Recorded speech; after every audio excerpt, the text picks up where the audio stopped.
एक शाम कड़कड़ाती बारिश हो रही थी। जिंदगी में किसी को भी सब कुछ नहीं मिलता, कोई ना कोई ख्वाहिश अधूरी रह ही जाती है। शायद इसलिए ऊपर वाले ने तुम्हें मुझसे छीन लिया डेविड। लेकिन मुझे यकीन है कि आज भी तुम मेरे साथ हो। लोग कहते हैं कि जाने वाले को कौन रोक सकता है, लेकिन रोज के साथ तो बिल्कुल इसका विपरीत हुआ। जो कुछ महीनों पहले उसकी जिंदगी से चला गया था, आज फिर उसकी चौखट पर खड़ा था। ओह नो, इस वक्त कौन आ गया? मुझे रोने का नाटक करना होगा। आती हूँ। हनी, मैं घर आ गया। डेविड! मुझे अपनी आंखों पे भरोसा नहीं हो रहा था। दरवाजे पर डेविड खड़ा था, मेरा हस्बैंड, जो पिछले 6 महीने से गुमशुदा था। उसके कपड़े जगह जगह से फटे हुए थे, मिट्टी से सना हुआ वो बारिश में पूरी तरह भीगा हुआ लग रहा था। आंखें बिल्कुल खाली थी, जैसे उनमें कोई भाव ही ना हो।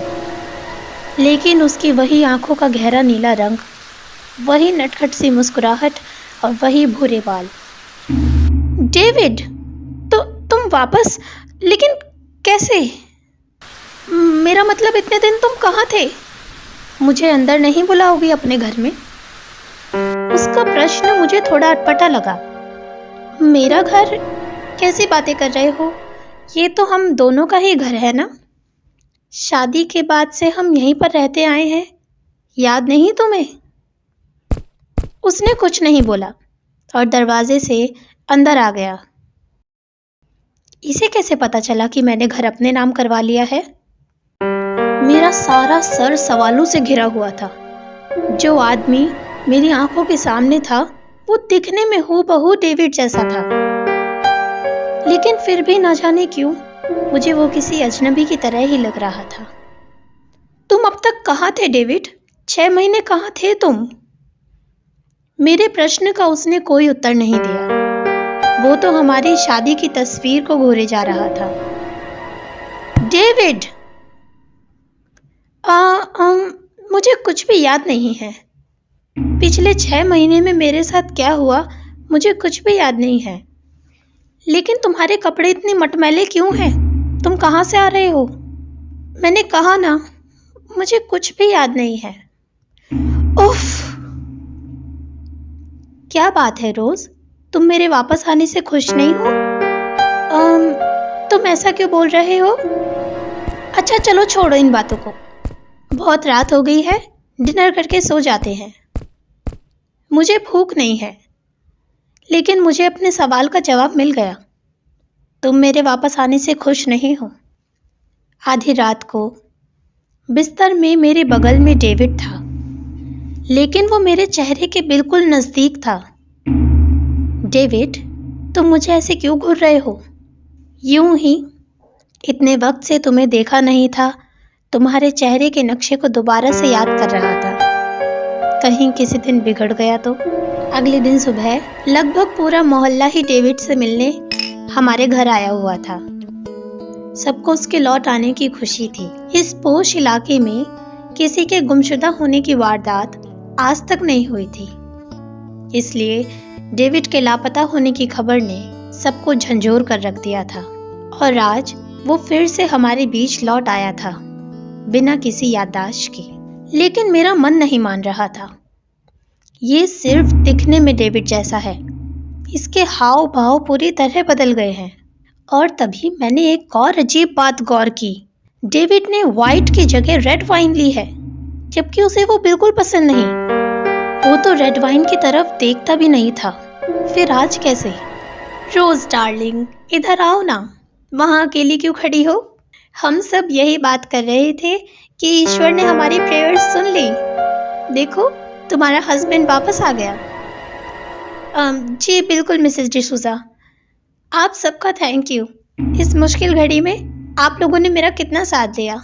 रोज खाने पीने का इंतज़ाम करने के लिए किचन में चली जाती है। क्यों? आखिर क्यों वापस आया है वो?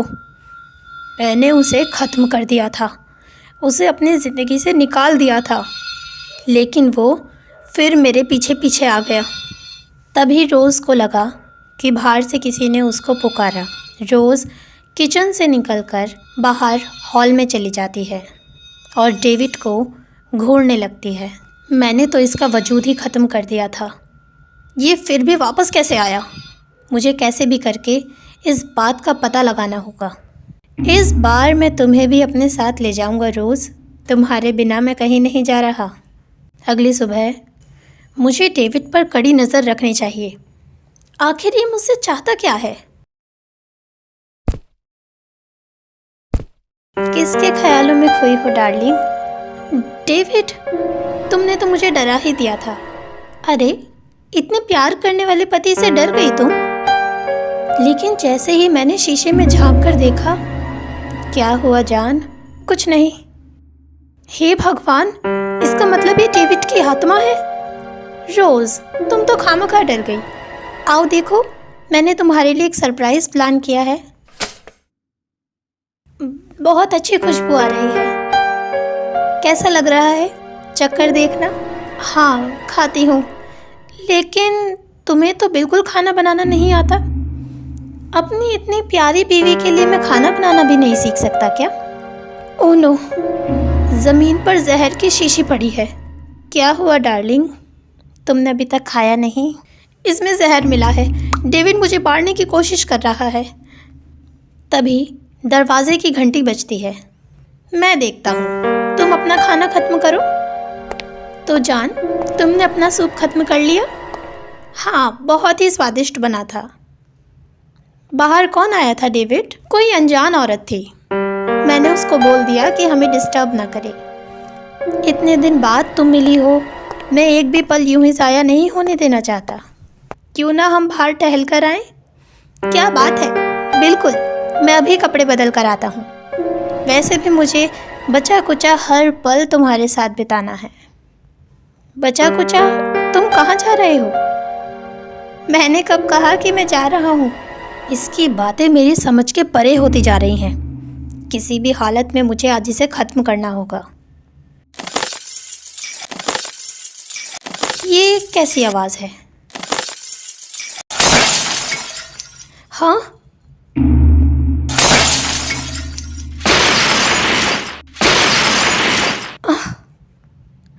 रोज़ी डार्लिंग, तुम ठीक तो हो ना? तुम्हें लगी तो नहीं? संभल कर डार्लिंग, अगर तुम्हें कुछ हो जाएगा तो मैं कैसे जी पाऊंगा? अभी तो मुझे तुम्हारे पाई पाई का हिसाब चुकाना है। कितना प्यार दिया है तुमने मुझे, वो भी तो तुम्हें अदा करना है। हे भगवान, ये तो मेरी जान लेने पर तुला हुआ है। ऐसा लगता है जैसे इसने ठान लिया है, मुझे मारकर ये मुझे भी अपने साथ जहन्नुम में ले जाएगा। ये कैसी बेहुदा बातें कर रही हो तुम? रोज़, तुम कोई अबला नारी हो क्या? आज तक कितने लोगों को तुमने खुद मौत के घाट उतारा है। तुम कहीं अपने पुराने आशिकों को भूल तो नहीं गई? डेविड के घर के बेसमेंट में रोज़ ने अपनी पिछली ज़िंदगी की यादें छुपा के रखी थी। डेविड तो बस एक मर्द है, जैसे एडम। हाँ, एडम याद है ना, उस पति का क्या हश्र किया था तुमने? रोज़, नहीं नहीं। और वो जॉन, इतना तगड़ा नौजवान था वो, लेकिन क्या करें, उसे धीरे धीरे शक हो रहा था। फिर क्या हुआ, तुमने ठिकाने लगा दिया था। दौलत की चाहत में तुमने ना जाने कितने मर्दों को उनकी सही जगह दिखाई है। उन्हें ख़त्म करके उनके पैसों पे ऐश करना, यही तो तुम्हारी ज़िंदगी का मकसद है। फिर अब तुम डेविड से कैसे डर सकती हो? उसकी जगह भी यही है, तुम्हारी हिट लिस्ट में। आज उसे हमेशा हमेशा के लिए ख़त्म कर दो रोज़, फिर ये आलीशान घर तुम्हारा, डेविड का सारा बैंक बैलेंस, उसके इंश्योरेंस का पैसा भी तुम्हारा। इसके बाद तुम्हें ये काम और नहीं करना पड़ेगा। ज़िंदगी भर बैठकर ऐश करोगी तुम। ठीक है, अब ऐसा ही होगा।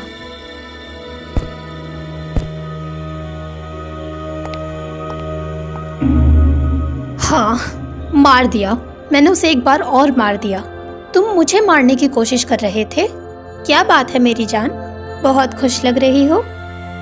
हाँ, ये क्या हाल बना रखा है मेरी जान ने। दूर दूर रहो मुझसे, मैं कह रही हूँ दूर रहो। रोज, मैं तुम्हें पकड़ लूंगा।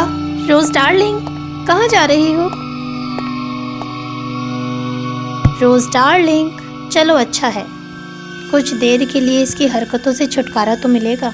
मुझे मेरी सही जगह पहुंचाने आई थी, अब मैं इसे इसकी सही जगह पहुंचा दूंगा। रोज, मिस गोल्ड डिगर, अब कुछ दिन आप यही रहिए, तब तक मैं आपको ठिकाने लगाने का बंदोबस्त करता हूँ। एक बात का वादा है रोज, तुम्हें मैं इतनी आसानी से मरने नहीं दूंगा। डेविड सोफे पर बैठकर पिछले दिनों को याद करने लगता है। एक समय था जब रोज मेरी जिंदगी में आई। मैंने रोज से शादी की। रोज के साथ पहले कुछ महीने बहुत अच्छे बीते। ऐसा लगता जैसे उसे मेरी हर चाह और पसंद ठीक तरह से मालूम है। कभी कभी ऐसा लगता जैसा वो मेरा मन पढ़ सकती हो। पर जैसे जैसे दिन बीते मुझे अपने अकेलेपन का एहसास होने लगा। रोज को शॉपिंग करना बहुत पसंद था। महंगे कपड़े, ऊंचे होटल्स में खाना, रहना, बेशकीमती गहने उसे बहुत पसंद थे। कुछ समय बाद मुझे लगने लगा जैसे वो मुझसे नहीं सिर्फ मेरी दौलत से मोहब्बत करती है। फिर शुरू हुए झगड़े। छोटी छोटी चीज़ों का बतंगड़ बनाया जाता। तुम्हारी मम्मी बार बार हमारे घर क्यों आती हैं? अभी तक तुमने हमारे लिए जॉइंट बैंक अकाउंट नहीं बनवाया। तुमने कितने दिनों में मुझे कोई गिफ्ट नहीं दिया डेविड। तुम्हारी लाइफ इंश्योरेंस पर तुम्हारी बीवी का नाम छोड़कर माँ का नाम क्यों है? तुम्हें बस अपने काम की चिंता है। मेरे साथ बिताने के लिए तुम्हारे पास तो वक्त ही नहीं होता। तुम मुझे कभी बाहर घुमाने नहीं लेकर जाते। मुझे पता नहीं चल रहा था आखिर मैं उसे कैसे खुश रखूं। उसके शौक दिन ब दिन बढ़ते जा रहे थे, क्योंकि आखिर वो मेरी पत्नी थी और मैं उसे खुश देखना चाहता था। तो मैंने उसकी हर बात मानना शुरू कर दिया। खुद के घर मम्मी को बुलाना बंद कर दिया। उसको अपना क्रेडिट कार्ड दे दिया। उसे खुश देखकर मुझे राहत मिलती और घर कुछ दिनों के लिए शांत रहता। शायद मैंने उसकी हर बात मानकर बहुत बड़ी गलती कर दी थी। उसकी मांगें कभी पूरी ही नहीं होती और अगर मैंने मना कर दिया तो वो एकदम से गुस्सा हो जाती। हर शाम मैं घर लौटता, लेकिन अंदर जाने का मन ही नहीं करता। उसे मेरे प्यार का कोई ठोस सबूत चाहिए था। वो इंश्योरेंस की बात बार बार दोहराती। तब मुझे कुछ अजीब सा लगता। मेरे पास उसे शांत करने के लिए कोई रास्ता ही बचा नहीं था।